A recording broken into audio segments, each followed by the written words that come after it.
So Dead by Daylight has been out for almost 7 years now, and there's never been a time when tunneling wasn't an issue.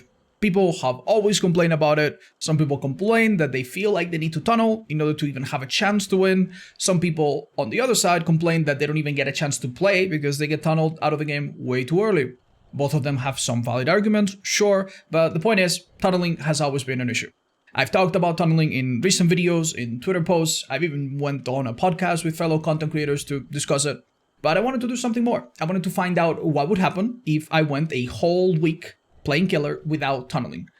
And I found out some interesting facts. I'll tell you about them. First, the rules. What did I do? I decided that I would play killer without ever hooking the same person twice in a row. Never hooking the same person twice in a row. So if I hook Dwight, I cannot hook Dwight until I've hooked someone else at least. I also obviously tried to win so that the results would be interesting and not just completely mindless. And I didn't want to just play one killer with very strong add-ons. I played every killer, switching from one to another after every match, and use a combination of perks that wasn't always the best. I didn't go full meta because otherwise, that wouldn't be a great example. I wanted to play, somewhat average games. Now, the conclusions were very interesting. I won about 80% of my games. I played about 60, a bit more than 60. And the remaining 20% or so were either losses or ties. Let's say ties 2 kills, losses 1 or less, win is 3 or more. This is pretty good. It does show that, you can, not tunnel and still win most of your games. But there is a problem. And here's where the big revelation comes. I still tunneled a lot. According to the players that I went against, and according to my chat even sometimes, I still tunnel a lot. And it's because sometimes if I down, let's say, Dwight, and then I down Meg, and then I down Claudette, if then Dwight gets unhooked and I go for Dwight, even though I've hooked 2 other people, some people think that that is also tunneling. If you go for a person off the hook, right after they get unhooked, that is tunneling, even if you hook 2 other people.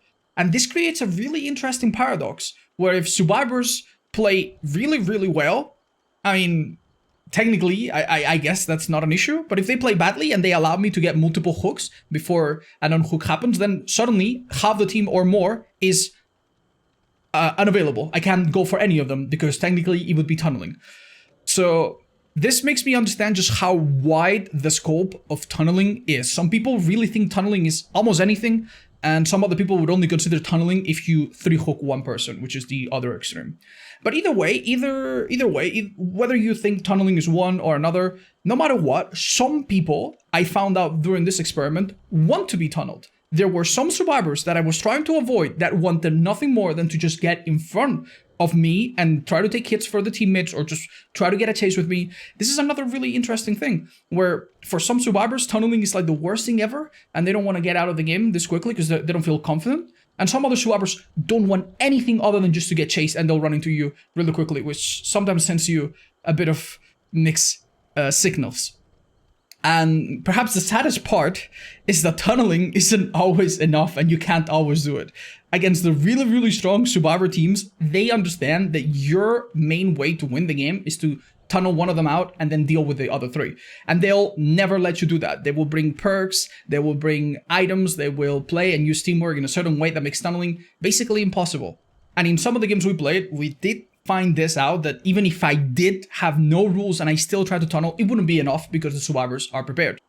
So this puts us in a very interesting situation, right? So you as a killer have this interesting dilemma where if survivors play too bad, then tunneling is almost unavoidable. If they play a little bit good, then tunneling is optional. If they play too good, you feel like tunneling is necessary. But if they play even better than too good, then tunneling isn't enough. So what should you do as a killer? The answer is, I don't know. It's actually really, really difficult. You need to go with the flow, and survivors need to understand that sometimes as a killer, you don't always have the choice of just trying to give everyone a really fun game. Fun, after all, is very, very different and subjective depending on which team you go against. My point after all of this, what would it be? You don't need to tunnel to win most of your games. Most of the teams that you play against are nowhere near this level. Out of 60 plus games that I played, I think only 2, maybe 3 matches felt unwinnable. and I felt like, oh, I really needed to tunnel, or even tunneling wasn't enough. And most of the other games I either won or I could have won easily if I made fewer mistakes. That's the simple truth to it. You don't need to tunnel to win somewhat consistently. At the same time, survivors cannot expect the killer to never tunnel because tunneling means almost anything.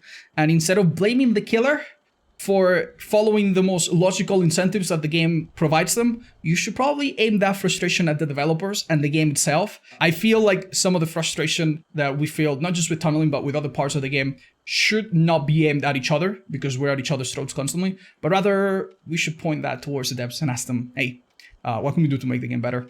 And can we help to give ideas? Anyway, that was my very short summary of this no tunneling week experiment and how it went. Let me know if you'd like me to do other experiments in this vein, because I actually found it was kind of interesting and fun. And I'm really hungry for a challenge.